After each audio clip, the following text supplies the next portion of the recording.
Welcome to Inside Arvada, the official podcast of the City of Arvada. I'm Sean Starr, one of your hosts. So glad you're tuning in to today. We've got a great guest. It's new city manager, Don Wick. Don has over 30 years of public service experience, all within the City of Arvada that he calls home. Prior to his new role as city manager, he was the deputy city manager where he oversaw key city operations including police, infrastructure, community development, parks, and emergency management. And before that, Don actually way back when began his career as a police officer with the Arvada Police Department, worked his way up to become the police chief. And he also previously served as the Public Works Director. He's done it all. And as always, I'm joined by my co-host, Katie Patterson. Hi, Katie. Hey, Sean. Yeah, you said it all there. It's such an interesting conversation we got to have with Don, hearing all of these different anecdotes of his experience and different variety of backgrounds that he brings to now his current role, really leading the city as city manager. And so we talk about some of that past and his experience that makes him really well positioned to take on this role. And then he talks about his vision for the future. And I really appreciated hearing some of the future ready mentality that he's bringing into how to take that past experience and carry it forward to the future of our city. So let's get to it.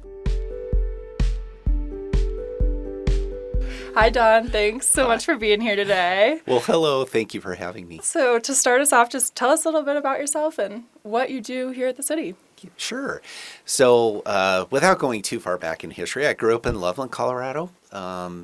Loved that experience as a young person growing up. It was a great place to be from. And then, went to college. My first real professional job was being a police officer in Laramie, Wyoming. It was a great college town. It was a fun place to be a college-aged person working as a police officer. And I spent 4 years there. And then in 1985, I was hired by the City of Arvada as an entry-level police officer here in the city. And I've been here pretty much ever since. Yeah, and had a couple jobs since. I have. And today, what are you doing for the city? Yeah, so today, my journey with the city has been in the police department. I spent 32 years there, the last 10 years as the chief. And then when I retired, I worked for an air missile defense company in Fort Collins for a couple of years. Then returned to the city as the public works director. Spent about 4 years or so in that role, became the deputy city manager for almost 3 years. And then most recently, here in the last couple of months, I was appointed as the city manager. And that's why we wanted to have you on the podcast. We would welcome you at any point, but taking that new role as the new city manager, share with us how all those previous experiences with the city and the police department and public works, and then most recently as deputy city manager, how has that prepared you for the role of city manager that you've been in for a couple months now? Well, yeah, not quite that long, but yes, pretty close. Well, I think that the first thing I would say is that, when you're in the police department, you're exposed to a lot of things that nobody else experiences, and you're used to working with limited information, having to make quick decisions. You have to be right as often as you can. And you're in that mode of just being able to work with information, make decisions, take action, and, do the right thing. And so that became really formative, I think, in the rest of my career. When I came into public works is, of course, quite a different environment. There's a lot of engineering, and engineering is all about getting as much information as you can and trying to get all of the details and be as precise and exact as you can, because a lot of your, infrastructure projects and the engineering of things has to be exactly and work exactly right. And so that was really kind of a fundamental shift of going from, quick decision, action oriented into an environment where you had to be really concerned about a lot of the details. Yet at the same time, we had sections of public works that had to do the same thing we did in the police department. For example, the streets team, they would work off limited information, make decisions, take action, and do that. So the breadth of that experience, I think, was fascinating. Then when I came into the deputy city manager's role, I had that portfolio. So I essentially had all of the field operating departments, so PD, Public Works, Utilities, Parks, Golf, Hospitality, CED, and Community Economic Development. And all of those work groups work together. And so my job became about being able to see the bigger picture, helping them make decisions. And what was helpful is that I could apply either the, hey, we have enough information to make a decision, or we need to take our time, slow down, get more details, and make the right thing. So that combination of all of that work over all of these years, and also having responsibility for the largest departments in the city, really prepares you to come into the role of the city manager. Yeah, that's a really comprehensive way to think about that. I really appreciate that. And that's a great segue to what is a city manager? Yeah, that's a great question. Really the city manager is the chief executive officer of the city. So my responsibilities now really include setting strategic direction for the city, for our organization, helping our department directors make decisions and removing obstacles so that they and their teams can actually, get the work of the city done. I'm responsible for the execution of the City Council's strategic plan, and I have overall responsibility for all of the city's finances. And fortunately, we have a really great financial department here that I work with very closely to accomplish that. And translating the council's direction into working with our executive leadership team around setting goals and objectives for each of our departments that roll up to that bigger mission that the City Council has really charged us with. Of course, community engagement and making sure that our organization is also engaged with our regional partners, like every city in Adams and Jefferson County essentially play a role around the Arvada region, and so we have to be well connected with them. And then, I think, equally as important is ensuring that we have a really strong organization culture, that we hire the best people that we can, and that we retain those individuals so that our city organization and culture is great, and then we can therefore deliver to the residents what it is that we're set out to do by the City Council. Got a lot of responsibility. The city manager's position is a unique one in that it's one of three positions that is actually appointed by city council, the judge, and one of your previous roles, the police chief, being the other two.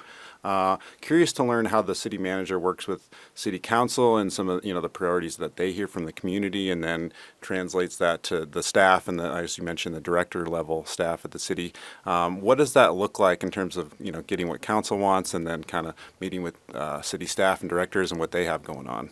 Yeah, sure. I think that's a great question. One thing to make sure we make right is that the three appointees are the city manager, the city attorney, and the judge. The police chief is an appointed position by the city manager, but also I think it's worth acknowledging that the police chief, along with all of our directors, plays a really important role in our city, obviously. So first of all, I would say that the judge, the city attorney, and myself, we work very closely together. We talk with each other regularly to make sure that from a systems-wide perspective that we're on the same page. And because we work directly for city council, we all want to make sure that we're coordinated and working in the same direction, even though we all have different responsibilities.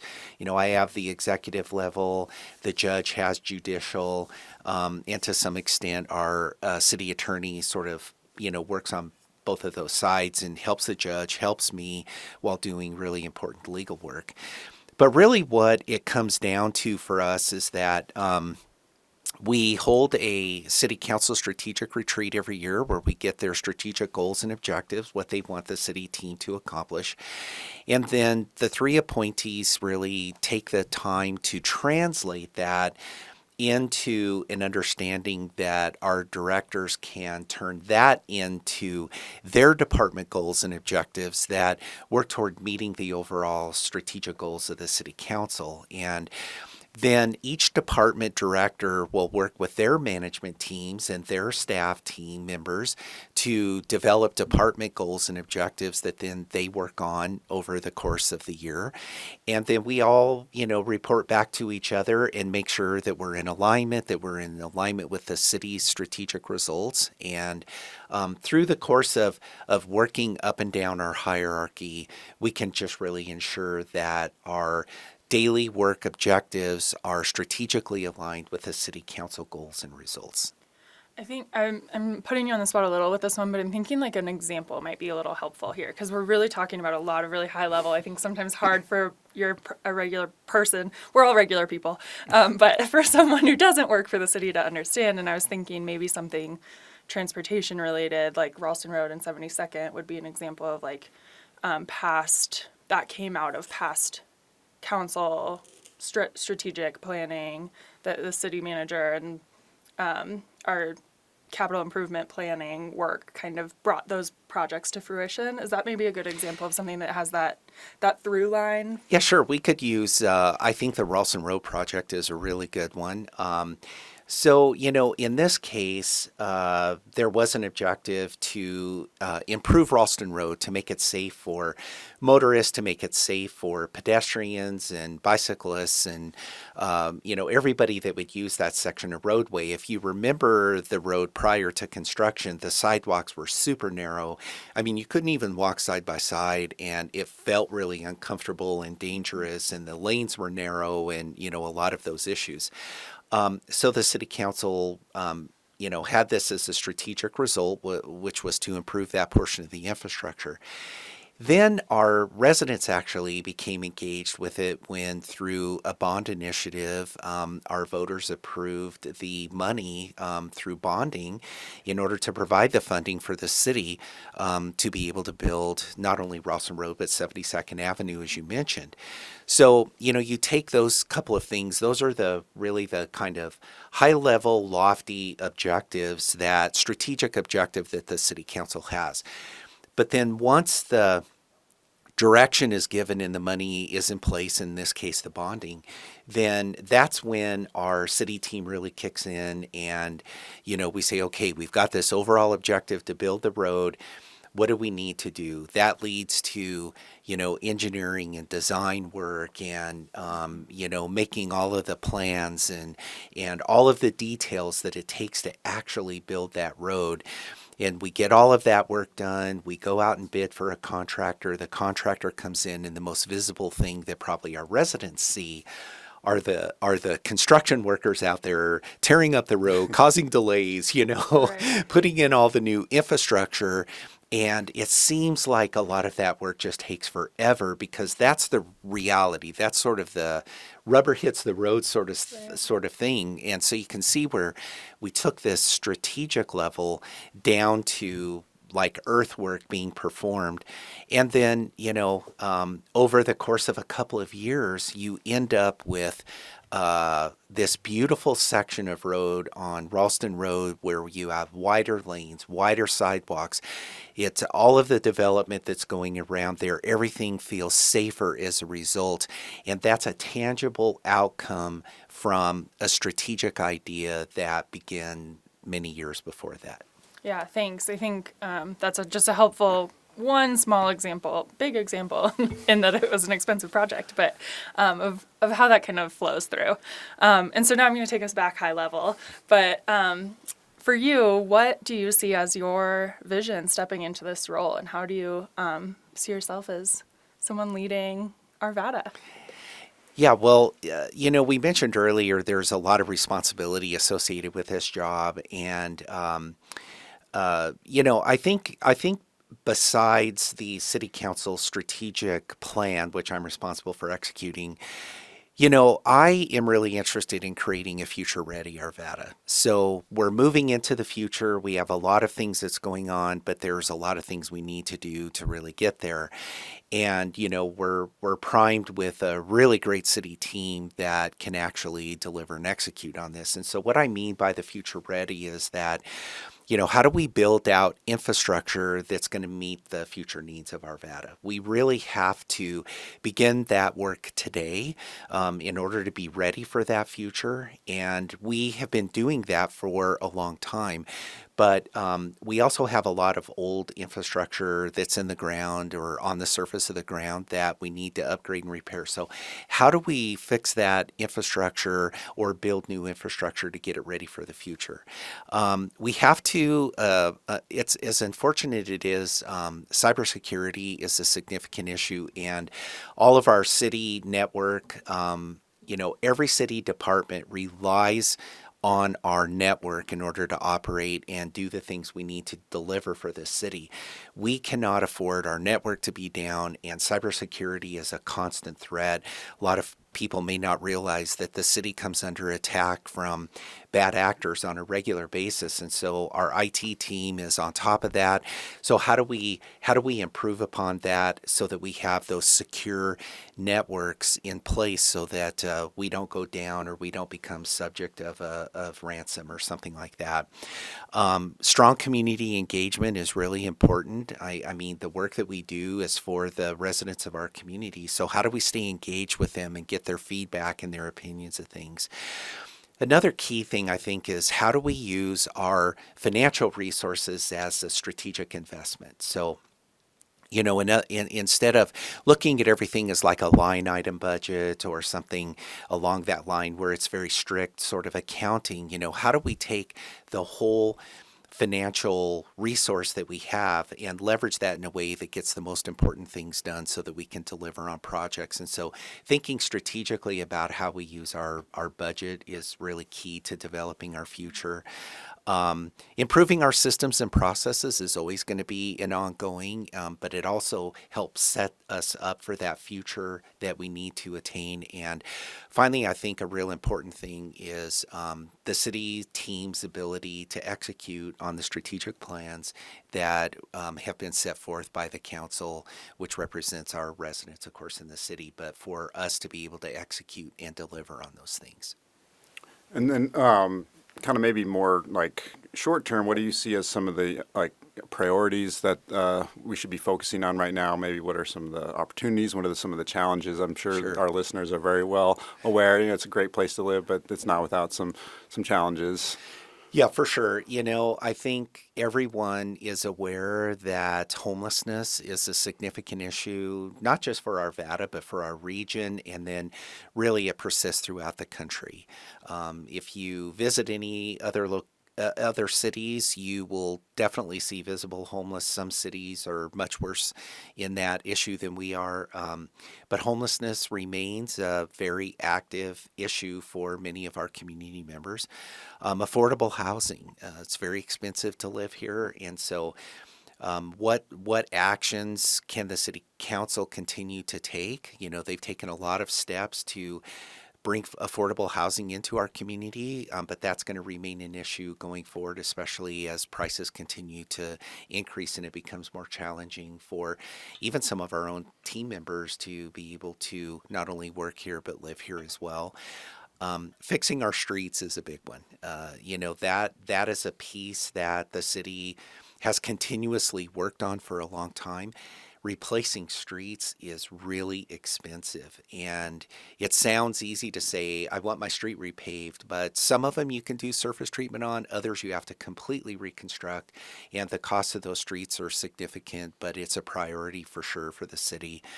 Upgrading our utility infrastructure is key, and something that this time of year through early winter we worry about is wildfire, and how are we going to protect our community from wildfire, help everybody be better prepared so that if we were to have a natural disaster such as wildfire, that we know how to respond appropriately to that.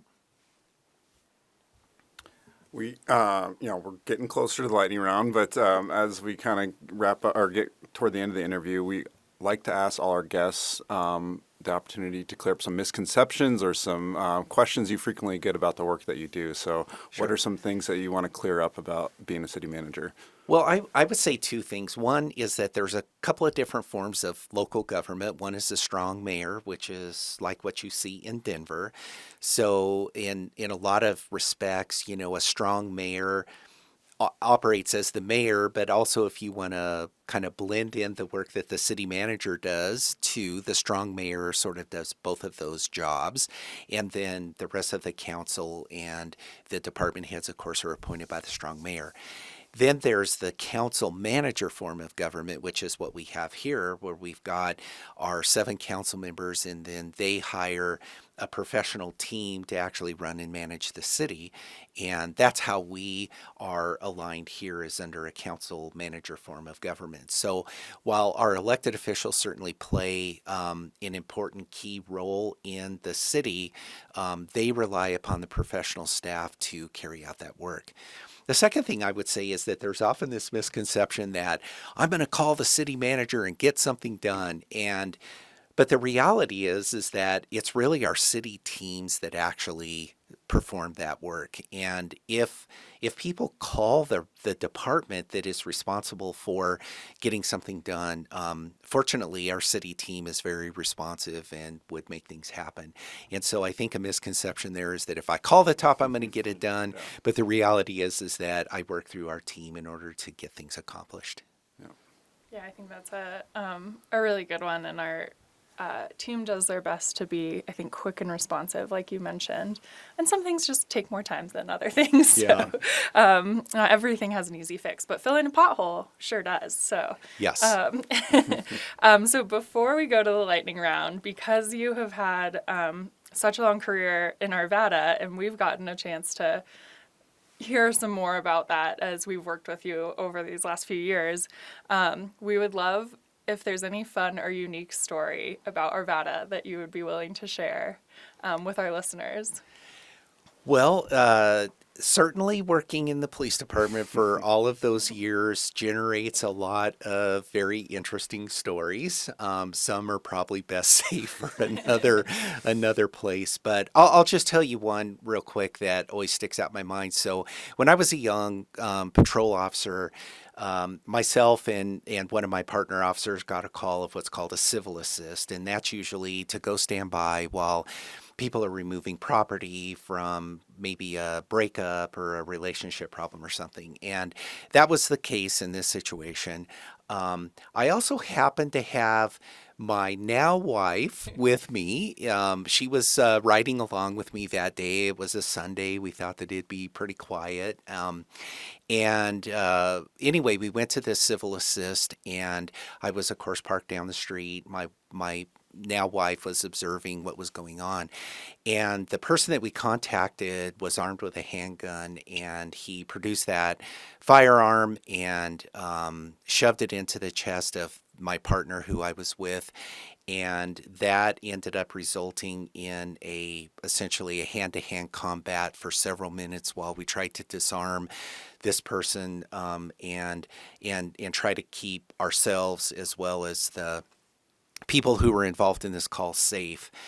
And eventually we were able to successfully disarm this person and take him into custody. And of course, my wife is watching all of this go down. And you can imagine, what that was like, the conversation later. But what's really interesting about this situation is if you fast forward a few months while the individual who pulled the weapon on us was taking some R&R time in the Jefferson County Jail, I happened to interrupt a burglary in progress in Lake Arbor. And when I went to make contact with these individuals, of course, they took off in their car. I got in this pursuit, and they ended up pulling over in about the 8100 block of Sheridan. And as I was walking up to make contact, of course, they took off again. And so I jump in my car and off we go. And they raced up to no longer the Westminster Mall, but at the time, the Westminster Mall was up there at 88th and Sheridan. And they bailed out of the car. the driver took off and ran through the May DNF store, and I'm chasing him on foot. He's knocking clothes over, and I'm trying to, jump over that and chase this guy. And anyway, a couple of Westminster officers happened to be outside the May DNF store, and he ran right into the safety of their arms and was taken into custody. Now, why I tell you that story is because later, when we were recovering the property from inside the vehicle, they had actually burglarized that guy's house that attacked the other officer and myself. So the irony of it is that happened. He's in jail. I interrupt this burglary and also apprehended the people that broke into his house. Wow. So Full circle. Yeah. comes full circle. I had heard the first half of that story, but not the Yeah. second half. Yes. So I'm glad you Yeah. shared that with us. That's I'm sure you've got dozens and dozens of those. Got a few of those. Yeah. So, all right. Well, with that, we'll transition to the lightning round. If you're ready for that, Don. I'm ready. All right. What is your favorite thing about Arvada? It can be a place, a fact, or even a hidden gem. Well, I think the thing that my favorite thing about Arvada is the diversity of stuff that we have here, like businesses. You think of Grandma's Noodles or Hendrix and Amps or Red Silo, for example. We also have some long-term bakeries like Rylander and Dossmeyer and La Patisserie. I think I said that correct. Yeah. And then, we also have specialty aerospace companies, biotech, that do a lot of things here in Arvada. But I think a couple of things that are really interesting is that, we have the Ralston Cemetery, which is a historic cemetery at 64th Avenue near McIntyre. And it really tells a historic part of Arvada, and nobody would suspect that there is this little cemetery kind of in the middle of a neighborhood. And then I think the other thing that's really kind of unique about Arvada that people may not know is that there were the old coal mines up along Leiden Road, and Excel used to store gas in those mines. And when they were ready to extract the gas from there, they worked a deal with the city where we flooded those mines with water to extract the gas. And still today, there is water in those mines. Yeah. Very cool. Interesting. Talk That- about institutional knowledge. Yeah. Like you've got it covered. All right. So the next question is, what is your first, last, or best concert? Well, I think my best concert happened a few years ago at the Arvada Center in the amphitheater, where I got to see Kenny Wayne Shepherd. I'm a big Kenny Wayne Shepherd fan, and what was really fun about that was the staff at the Arvada Center let me go backstage, and even though I didn't get to meet Kenny Wayne Shepherd, I was able to stand off stage and watch the concert from that perspective. That was so much fun, watching all the things that really go on in the background, and then just loving his music anyway was really great. So that was a great experience. Because you yourself used to be in a band, right? Well, I used to play trumpet, Yeah. and I was a trumpet player. And when I was in high school, we had a band, and actually, all those years ago, made what's now a record called actually a vinyl record. So Nice. that was a lot of fun. Very cool. Yeah. Man of many talents. Yeah. So what was your first job? So my first job was I was a newspaper delivery person, and this was in the days when you actually got your newspapers delivered, you folded them, rubber band them, and went out on your bike and threw them on the porch. And, I'll tell you what's important about that job is that you had to buy your newspapers from the dealer. You had to buy your rubber bands, you had to buy your canvas bags, and then you had to go collect the money from the people that you would deliver to. And what this really taught me was about, managing time, managing resources, figuring out efficiencies, and also how to deliver appropriate customer service. And that newspaper job might have sounded really simple, but when you think about everything that's involved in that, those are skills that I still use today. Absolutely. A lot more responsibility than I would have ever assumed. And then finally, this might be a hard one, but do you have a favorite project that you've done with the city? Maybe a couple. I don't know. Yeah. Well, we talked about Ralston Road, that and 72nd Avenue. Those would have been ones. I was in Public Works at the time, and really proud of those projects and our teams. You don't get anything done by yourself. You have to rely on others, and I think that those major projects are a really important example of how we all work together to get something done. I would say probably the community police stations. When I was the chief, I worked on a philosophy of community policing that included building our community stations embedded in our neighborhoods so that we had greater community engagement, and we were able to take localized community action as a police department in those neighborhoods. And as you know, we've got 3 community stations plus our main station at City Hall. And I think that it's been an effective strategy for policing our community, and we're able to engage in a different kind of way than what you might see from other departments. And so I'm really proud of that, and it took a lot of our police department team to make that happen, and it still operates effectively today. So pretty proud of that one. Absolutely, as you should. Well, that concludes our interview, Don. Thank you so much for joining us on the thanks for having podcast. me. We know you're extremely busy, so appreciate you making time for us. Absolutely, and thanks for having me today. Thanks, Don. Thank you.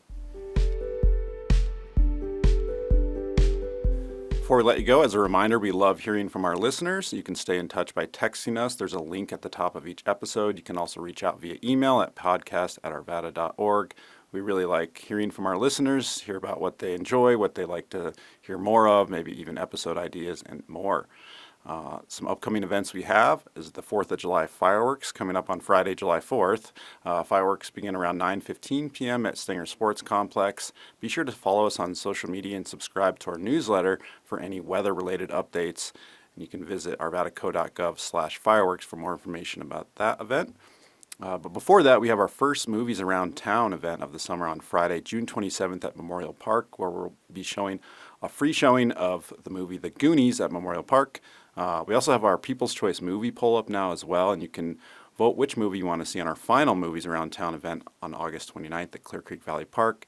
That webpage is arvadaco.gov/movies. And then our city forester, Ian McDonald, reached out recently and wanted to let everyone know about emerald ash borer. It continues to spread in the city, and so we want to make sure residents are aware of how to identify ash trees on their property and then what corrective action they need to take. And so for more information on that, you can visit our webpage at arvadaco.gov/EAB.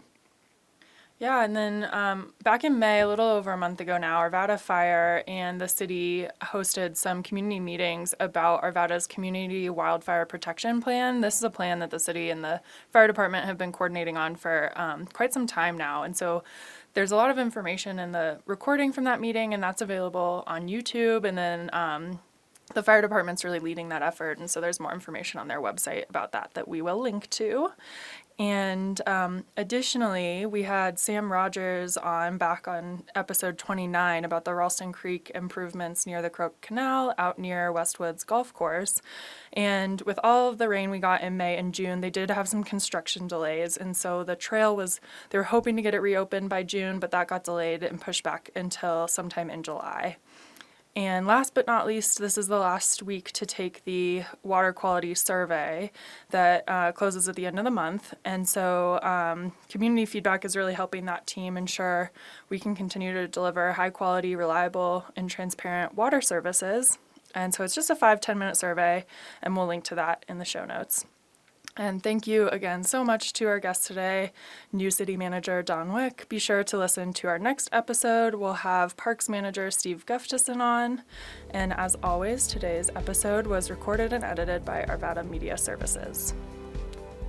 And today's fun fact is that Arvada's first city manager was Vernon F. Barnett, who was appointed in 1955 after Arvada went from a mayor-council form of government to its current council-manager format. Whoa.